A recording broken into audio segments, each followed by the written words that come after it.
What's up, y'all? It's me. Today I got a couple fun things to tell you all about. Talk about anger, shame, guilt. I'll tell you my workout routine, schedule. I'll show you one more book from my private library. We got water in the cup today.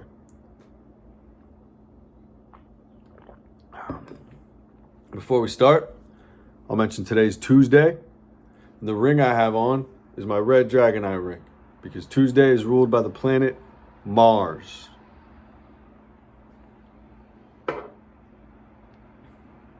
So for starters,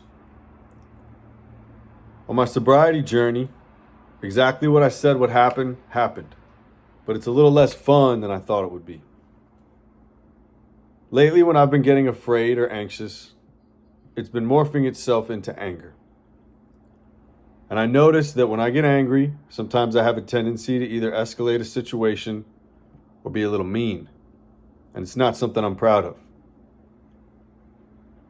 And when I do something like that, deep down, and even not very deep down, on the forefront of my mind, I feel a little ashamed. I feel a little regretful. And that pain is something that I used to take to drugs, the pain of shame and regret, right? So trying to figure out what to do with that is very important. Take it somewhere productive, to music, to art, to the gym, right? Meditate on it. Not use it as an excuse or as fuel to fuck something up. That's important to me. I want to be proud of the way I see myself act. I want to be proud of the way I see myself move and conduct myself. That's what I want. So my challenge is to navigate that and improve and be the man I really want to be, right? Moving on beyond that. My workout routine that right now I'm very excited about, is working for me and I enjoy a lot, is I'll wake up at either 4, 5, or 6 a.m., depending on how I'm feeling, what my plan is for the day. I'll meditate, maybe read some books, make a smoothie, and then I go hit cardio. Now the cardio I like to do is the stairs, the Stairmaster. That's my personal favorite. I like to do 22 minutes on a speed that puts my heart rate at about 140. Sometimes I push it up to 150 or 160. Sometimes I'll drop it down to about 120 or 130. Now, since I hopped off drugs, specifically steroids and weed, I noticed my resting heart rate is a little high, about 100, 110 sometimes even. And my blood pressure is a little high as well, over 130, the top number. So I haven't been able to do stairs on the speed I used to do them on. Rather, I pick the speed that puts my heart where I want it to be. I've said multiple times on my Instagram, cardio is not an activity. Cardio is a heart rate zone. Activities can put you into that zone, but the real key of cardio is keeping your heart in that zone, right?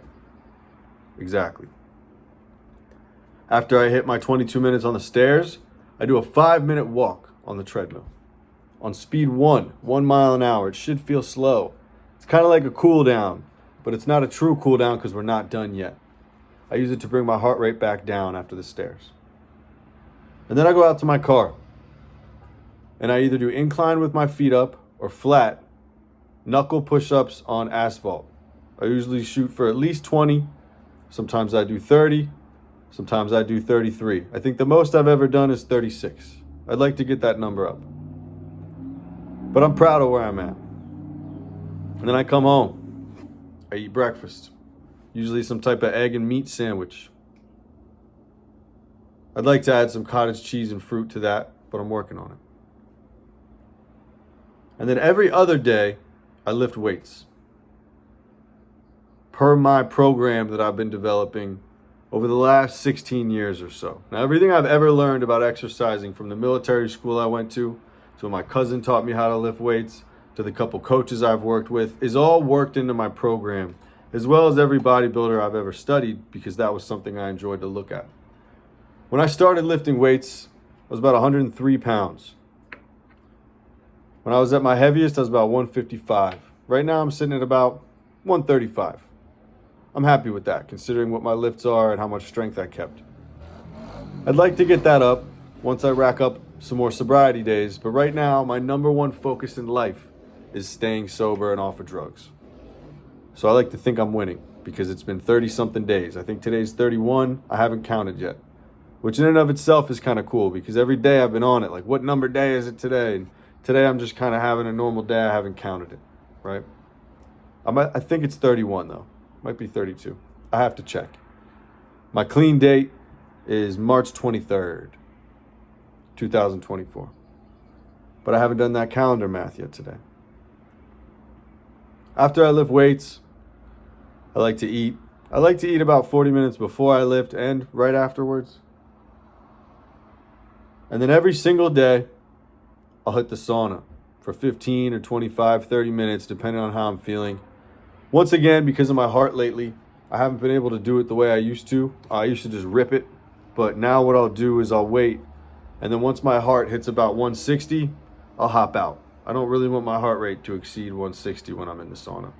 So that's the way I've been doing it lately. And then I'll eat one more time, go to bed usually. It's been a routine I like a lot. I have to drink a lot of water because if not, I could easily dehydrate myself with all that sweating.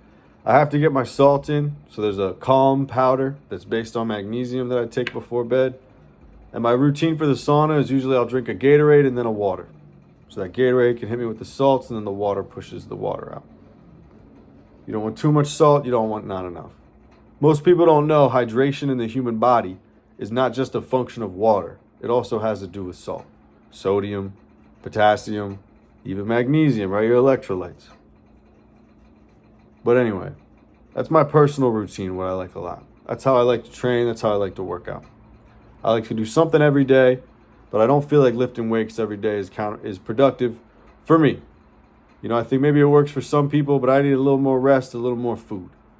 Every other day has been great for me. And in 4 days of lifting, I'll do an upper body, lower body, upper body, lower body. I have a 4 workout split that I put together on my program. So there's 2 leg days and 2 upper body days. Unfortunately, I don't have a dedicated arm day. That's the one thing I had to give up. I do miss that sometimes. I like hitting a dedicated arm day. So on my birthday or a holiday, I'll hit a dedicated arm day and kind of break program there, right? Even though it's still a workout that I like a lot that I developed years ago. That's my workout routine, my program. I can't give you the specificities of it, but one at a time, maybe I'll give you the workouts. But that is what I work with, what I kind of sell as coaching as well, is you'll never find another program out there exactly like mine. It's truly unique. I haven't found one program that's exactly like mine. It truly is a reflection of me. There's some that are close. The Mike Mentzer split that he put together, very close. Dorian Yates's is a similar one, but with, I think, 3 upper body days and 1 lower body day. But I like to do 2 upper, 2 lower. And I like to hit antagonizing muscles, especially for the elbow.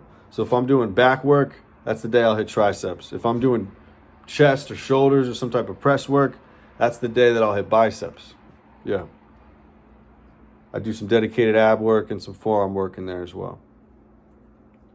But that's the program I like to run and that works for me and that makes me feel good, doesn't cause any pain, injury, nagging joints, issues, you know what I mean?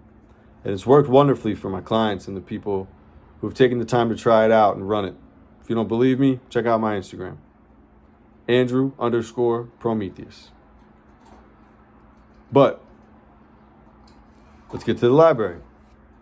This is a book that I love a lot. I like to study warriors.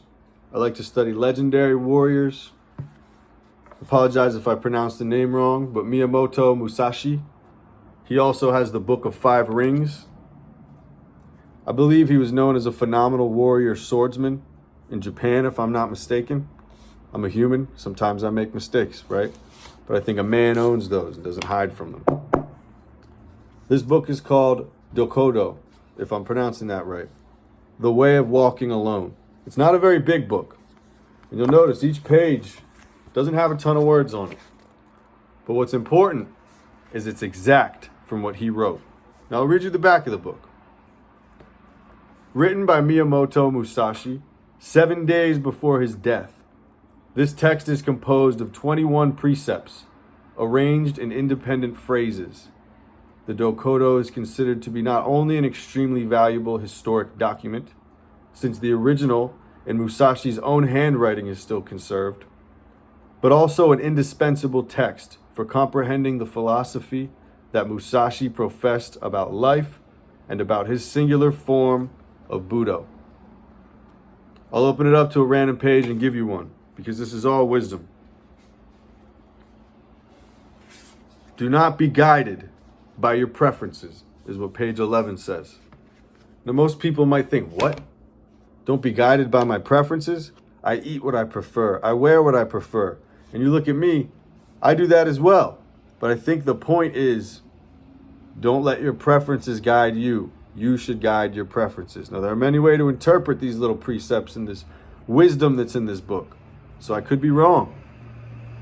But when I meditate on it, that's the type of direction that I end up going with it. I'll give you one more, because it is a wonderful book. Do not seek pleasure from food. Now, this speaks to me a lot as a personal trainer and coach, because a lot of people eat for taste or eat for pleasure. Food is supposed to be energy. Food is supposed to be like gas in the gas tank of your car. You should eat the food that gives you the best and cleanest energy. And as I've been studying the mind and the gut during my sobriety, someone mentioned to me, who I believe is a PhD in psychology, that there's a very strong connection between the mind and the gut and the mind. The mind-gut connection is very powerful. I believe that I had a couple bad meals yesterday, and it made my mind not feel right. So today I'm eating extra clean, and I'm going to make sure not to slip up over these next 30, 60, 90 days while I lock in my sobriety. I think it's very possible that certain foods can give you anxiety, not just caffeine and stimulants or depression, or on the flip side, optimism, good feelings, and joy, truly. Something to think about. But that's all for today. Prometheus out.